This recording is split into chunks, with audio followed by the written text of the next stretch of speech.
Tasty খেয়ে নিচ্ছে। বলো আমার এক্সের দোকানের চপটা কেমন খেতে, বলো। Heavy tasty. খেপে যাবে সব খাও। খেপে যাবে, খ্যাপারাই খেপে, সুস্থ মানুষের খেপে না। খেপে যাবে কেন সব? হ্যালো এভরিওয়ান, সো আজকে আবার একটা নতুন ব্লগ নিয়ে চলে এসেছি। আর আজকে না আমি কোথায় যাবো চলো তোমাদেরকে অবশ্যই দেখাবো, ভিডিওর পুরো দেখতে থাকো তাহলে বুঝতে পারবে। আর আমি অলরেডি রেডি হয়ে গেছি, আর দেখানোর মতন কিছু নেই, বাট আমি এই লিপ গ্লসটা আমার সঙ্গে নিচ্ছি। আর বাইরে প্রচণ্ড রোদ, আমি খুব দূরে যাচ্ছি না, কাছাকাছি যাচ্ছি। কোথায় যাচ্ছি তোমরা দেখতে পাবে অবশ্যই। আর আমার না ম্যাচিং ওয়াইজ সানগ্লাস নেই, মানে এটার সাথে প্রফেশনাল ফিটিং করবে এরকম কোনো সানগ্লাস নেই। আমি তার জন্য এই চশমাটাই পরবো। আর বাইরে প্রচণ্ড রোদ, সো ছাতা নিয়ে নিয়েছি। চলো যাওয়া যাক। আর যেটা আজকে নিতে যাচ্ছি বা যেখানে যাচ্ছি তোমাদের সেটা সম্পর্কে অনেক কিছুই বলবো। অনেক চিন্তা ভাবনা করে, অনেক চেষ্টা করে, অনেক পরে, অনেক দিনের চেষ্টা আর কি, তারপরে আজকে ফাইনালি যাচ্ছি। জানি না এখন পর্যন্ত সাকসেসফুলি কিনতে পারবো কি না।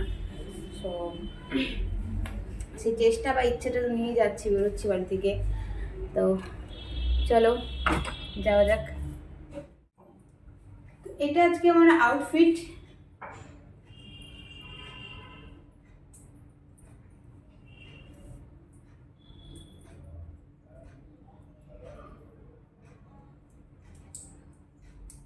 না এই গরমে এই পাতলা গেঞ্জিওয়ালা ড্রেস খুব কমফোর্টেবল, বুঝলে, যার জন্য এটা পরে বেরিয়েছি। Not bad comment. চলো যাওয়া যাক। সো আমি বেরিয়ে পড়েছি গাইস রাস্তায়। আর এই যে দেখছো গ্রীষ্মকালের দুপুরে সূর্যি মামার ভালোবাসা আমার উপর ছড়িয়ে পড়েছে, এরকম একটা ব্যাপার। এখন বাস স্টপের দিকে যাচ্ছি হেঁটে হেঁটে। আর যেই রাস্তা দিয়ে যাচ্ছি জানো তো, এই রাস্তাটায় আসলাম প্রায় 2-2.5 মাস পরে আসলাম। আগে ডেলি যাতায়াত করতাম, তো এখন আর হয় না। যাই হোক চলো বাস স্টপে গিয়ে কথা বলছি।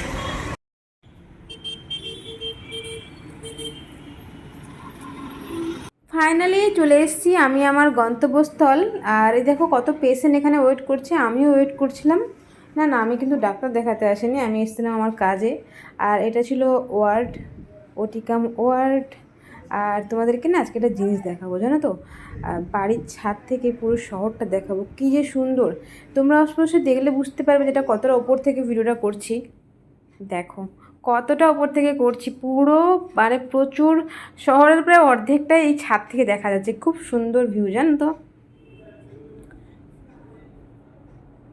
আমি এখানে কোন কোন জায়গাগুলোর নাম জানছিলাম, বাট তোমাদের কাছে এখন শেয়ার করতে পারছি না, কারণ আমি এটা একটা হয় না সব জায়গাতে সব কিছু সোশ্যাল মিডিয়া করাটা ঠিক না। সো এটা অ্যাকচুয়ালি প্রাইভেসি থাকে। এমন একটা জায়গায় গেছিলাম, সেটা খুবই প্রাইভেসি একটা জায়গা, তার জন্য আমি তোমাদেরকে এখানে শেয়ার করতে পারছি না। বাট এই উপর থেকে পুরো ভিউটা অসাধারণ ছিল, যার জন্য আমি এখান থেকে ভিডিওটা করেছি। আর দেখো কি ভালো লাগছে, যদি খুব ভালো ক্যামেরা থাকতো না খুব সুন্দর করে ক্যাপচার করতে পারতাম। তোমরা কি বলতে পারবে এটা কত নম্বর ফ্লোর থেকে করছি? জানি বলতে পারবে না। যাই হোক আমি চলে আসলাম তোমাদের সাথে এইসব গল্প করতে করতে শহর দেখা শেষ। তারপরে আমি চলে আসলাম আমার গন্তব্যস্থল, যেখানে আমি এসছি টেলারিংয়ের মেশিনটা কিনতে।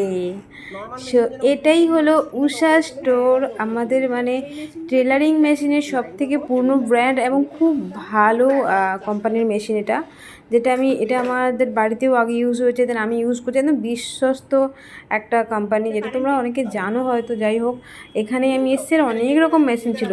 আমি এসে না একটু আপডেটেড মেশিন চাইছিলাম, যেটাতে আমি একটু লং লাস্টিং কাজ করতে পারবো, নতুন মডেলের কিছু কাজ করতে পারবো, যার জন্য। আর এনারা প্রত্যেকটা মেশিন খুব সুন্দরভাবে দেখিয়ে দিচ্ছিলো, শিখিয়ে দিচ্ছিলো। এখানে কিন্তু একটা জিনিস খুব ভালো, খুব সার্ভিসটা এদের খুব ভালো, যেটা কিনা এদের প্রবলেম হলো না বাড়িতে এসেও শিখিয়ে দিয়ে যায়, দেখিয়ে দিয়ে যায়। সো তার জন্য আমি এখানেই আসলাম। আর এখান থেকে কিনিনি, আগেও উষা নিয়েছি অন্য জায়গা থেকে, বাট উষা কোম্পানির নিয়েছি। আর এবারেও আসলাম, দেখো কত সুন্দর সুন্দর নানা রকমের ডিজাইনগুলো এখানে মানে এই মেশিনে দিয়ে এতগুলো ডিজাইন করা যায়। যাই হোক, অনেকগুলো মেশিন দেখলাম, 2-3টে। এর মধ্যে একটা সিলেক্ট করেছি। আর আয়রনের টেলারিংয়ের কাজ করতে গেলে ইস্ত্রি লাগবে, তো ইস্ত্রি না দিয়ে তো তুমি আয়রন না করলে তো ঠিকঠাক করে করা যাবে না। আর এখানে প্রচুর মিক্সি আছে, এখন পয়সা নেই গাইস, তার জন্য একটা মিক্সি নেওয়ার ইচ্ছে ছিল। মিক্সি যদিও আমার রুমে আছে, আর একটু ভালো নেওয়ার ইচ্ছে ছিল। যাই হোক, পরে আবার নেব। আপাতত আমি একটা ইস্ত্রি নিলাম, যেটাকে তোমরা আয়রন বলো, যাই হোক। আর দেখা যাক কোন মেশিনটা নিচ্ছি, তোমরা তো বাড়িতে গেলে দেখতে পাবে। আর দেখো আমার অবস্থা পুরো সারাদিন রোদে রোদে ঘুরে ঘুরে আমার অবস্থা পুরো নাজেহাল হয়ে গেছে। আর মোটামুটি আমার সব প্যাকিং হয়ে গেছে, বক্স প্যাকিং করে দিয়েছে। আর মেশিনটা তোমাদেরকে বাড়িতে গেলে অবশ্যই খুলে দেখাবো সমস্তটা। খুব ভালো ফাংশন আছে মেশিনটার মধ্যে। আর এই যে দুটো আয়রন মেশিন এখানে প্যাক হয়ে গেছে, টেনশান যে বাড়িতে নিয়ে যাবো কী করে, অনেক ভারী, আমি একা। সো টেনশন করতে করতে গাইস আমি চলেই আসলাম বাড়িতে। খুব ভারী ছিল, আমি পুরো ক্লান্ত হয়ে গেছি, কারণ এটা সেই মানিকতলা থেকে সল্ট লেক পর্যন্ত নিয়ে আসা। আর এতটা ভারী, ফুটব্রিজের ওভার থেকে আমি ওপার থেকে এবার নিয়ে এসেছি, প্রচণ্ড গরম। তারপরে না পেরে জামাইবাবুকে ডাকলাম যে একটু এসো, বই নিয়ে যাবে। আর একটু ওনাকে দিয়ে বইয়ে মানে কাজ করে নিয়েছে। আর একটু বললাম যে ক্যামেরাটা ধরো, ভিডিও করি, কারণ পুরো সারাদিন আমি একা একা ক্যামেরা করে করে ভিডিওটা করেছি, এবার তো একটু ক্যামেরাম্যান লাগবে। আর এইমাত্র রুমে আসলাম, ফ্রেশ হব, প্রচণ্ড গরম, একটু পাখা চালিয়ে রেস্ট নিচ্ছি। আজকের খুব আনন্দ, মানে অনেকটা না টেনশানটা হালকা হয়েছে। প্রচণ্ড মন খারাপ, টেনশান করেছিলাম মেশিনটা কবে কিনবো, কিনতে পারবো কিনা, কারণ আর এই দেখো মেশিনটা এখানেই রেখে দিয়েছি, পরে তো অবশ্যই খুলবো। Hello everyone, good evening. So tailoring মেশিনটা আমি কিনে নিয়ে আসছি, তারপর বাড়িতে রেখে একটু ফ্রেশ হয়ে বাজারে থেকে বেরিয়ে গেলাম। তো আজকে যেহেতু খুব আনন্দ, কারণ যেহেতু টেলারিং মেশিনটা কিনতে পেরেছি, আর অনেক দিনের থেকে ইচ্ছে ছিল আমার। না আগেও একটা টেলারিং মেশিন ছিল, ঠিক আছে, এখানে অন্ধকার ঠিক দেখা যাচ্ছে না আমাকে। আমার আগেও একটা টেলারিং মেশিন ছিল, বাট কিছু দুর্ভিক্ষ মানুষ, মানে তাদেরকে দান করে দিয়েছি। দুর্ভিক্ষ মানুষ বলতে তারা অনাহারে ভুগছে, এরকম মানুষকে দান করে দিয়েছি। দেন আরও একটা টেলারিং মেশিন কিনেছি, আর সেটার আনন্দে এক্সের বাপের দোকানের চপ টেস্টি, বিশ মিশিয়ে সরি না, ওরকম করবে না, বিষ দিবা না, মজা করে বলছি। তো এটা হচ্ছিল ব্রেড অ্যাকচুয়ালি, আর টমেটোর চপ আছে। তুমি কি টমেটোর চপটা খেয়ে নিচ্ছো সানন্দা? হ্যাঁ যাও, এত টেস্টি খেয়ে নিচ্ছে। বলো আমার এক্সের দোকানের চপটা কেমন খেতে, বলো। হেভি টেস্টি, খেপে যাবে সব ছাড়। খেপে যাবে, খেপারাই খেপে, সুস্থ মানুষের খেপে না। খেপে যাবে কেন সব? এটা হলো টমেটোর চপ। হ্যাঁ, আমার বরাবর টমেটো চপটা ভালো লাগে খেতে, আর ব্রেড, দুটোই আমি বেশি পছন্দ করি। বেগুনি মাঝে মাঝে খাই, বাট আলুর চপ মোটেও খাই না। নতুন টেলারিং মেশিন কিনছি বলে কথা, একটু তো ভিডিও করতেই হবে বলো।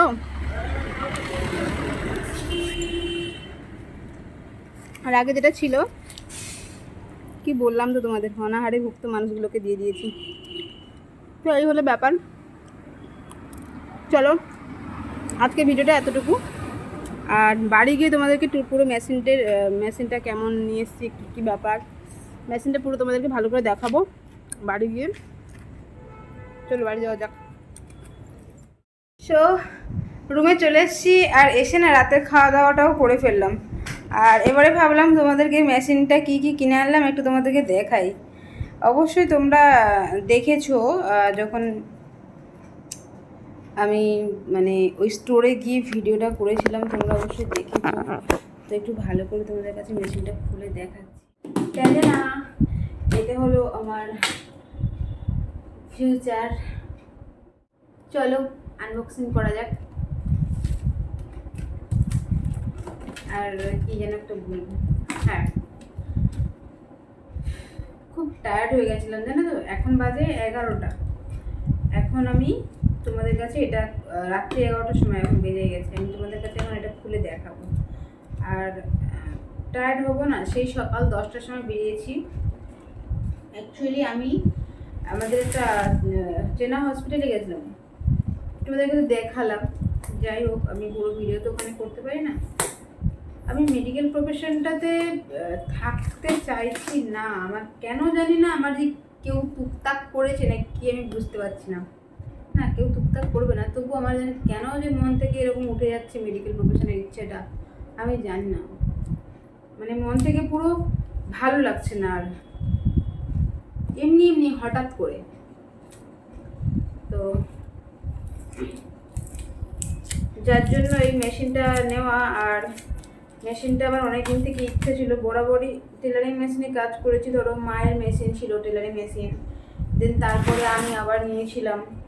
তো বাড়িতে টেলারিং মেশিন ইউজ করে করে আমার একটা হ্যাবিট হয়ে গেছিলো না, যে আমার বাড়িতে টেলারিং মেশিন থাকবে না, এরকম ব্যাপারটা খুব খুব কষ্ট হচ্ছিলো।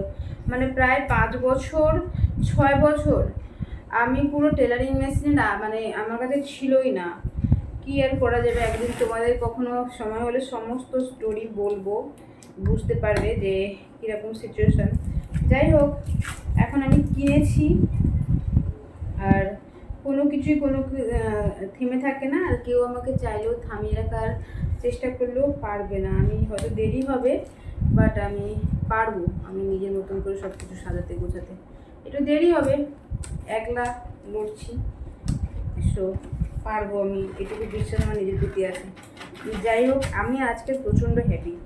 আমি এটা এতদিন হয়তো কিনে নিতে পারতাম এতদিনে, আজকে কিনতে গিয়ে যা যা প্রবলেম ফেস করতে হয়েছে, মানে ফিনান্সিয়াল প্রবলেম বলো, যাই প্রবলেম বলো, এইটা কিনতে গিয়ে আমাকে রীতিমতো কারোর কাছ থেকে টাকা ধার নিয়ে কিনতে হয়েছে, মানে এরকম হয়েছে।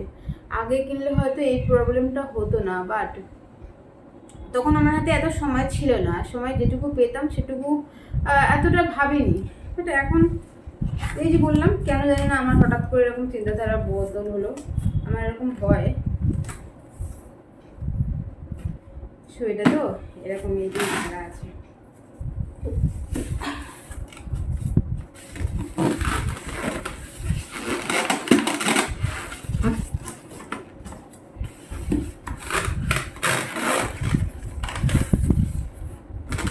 পারছি না রে ভাই।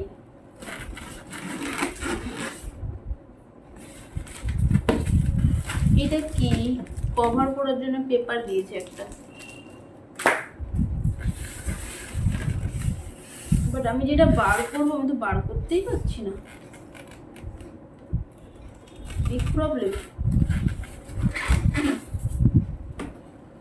সিরিয়াসলি এটা আমার দ্বারা সম্ভব নয়।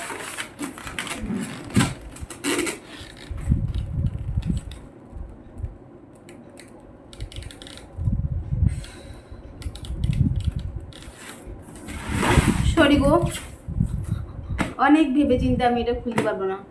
মানে এটা কোনো শক্তপোক্ত মানুষ লাগবে যেটা টেনে ধরে বের করবে, আর এটা আমি করতে পারবো না, ভেঙে টেঙে যাবে, পড়ে যাবে।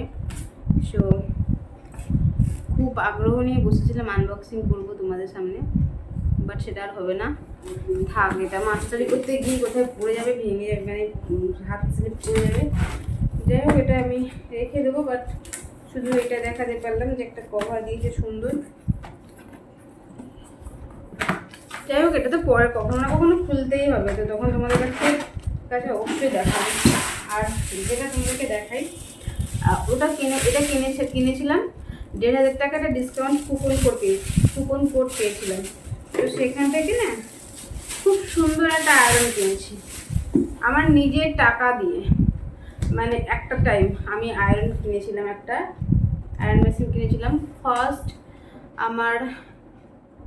আমার নিজের টেলারিং মেশিনে। ফার্স্ট আমি ইনকাম করে একটা আয়রন মেশিন কিনেছিলাম। তখন আমার কাছে খুব কম টাকা ছিল, 100, 200, 10, 5, 50 এরকম করে জমিয়ে কত দিয়ে একটা কিনেছিলাম, সেটাও বিক্রি জানি, সেটাও লোকে নিয়ে নিয়েছে।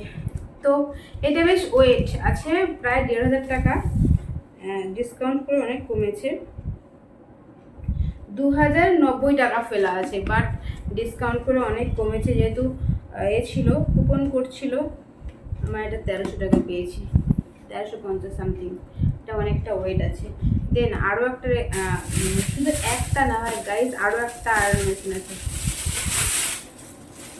আরও একটা। এটা একটু হালকা বাট এটাও ভালো।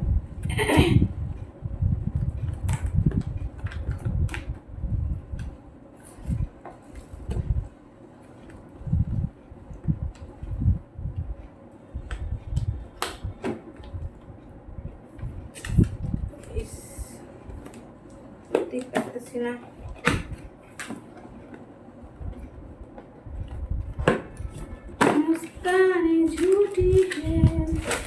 এই যে এটা আমি যেটা আগে কিনেছিলাম একটা রেড কালারের, ব্ল্যাক আর রেড কালারের ছিল, ওটা মোটামুটি খুব ভারী না, হালকা। তখন আমার কাছে এত টাকা ছিল না, তো হালকা করেই কিনেছিলাম, প্রয়োজনে লাগতো টেলারিংয়ের কাজ করার জন্য।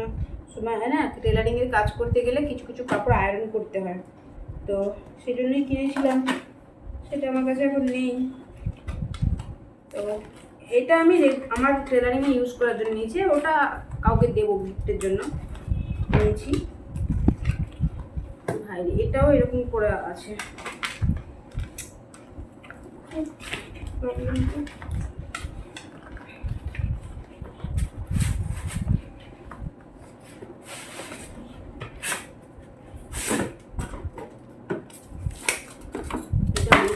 ভারী জানো তো, বেশ ভালো হবে। আর যদি একটু সুন্দর করে যত্ন করে ব্যবহার করা যায়, অনেকদিন ব্যবহার করতে পারবে।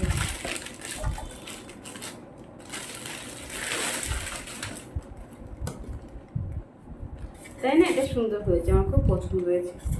আর মেশিনটা আমার খুব পছন্দ হয়েছে, এটাও খুব পছন্দ হয়েছে। যে কদিন খুব মন খারাপ করেছিলাম, খুব টেনশন করছিলাম, বাট এখন সবটা ঠিকঠাক হয়ে গেছে। মানে মেশিনটা কেনার পর থেকে আমার পুরো মনটা একটু ঠিক লাগছে। এখন এগুলো গুছিয়ে রাখি।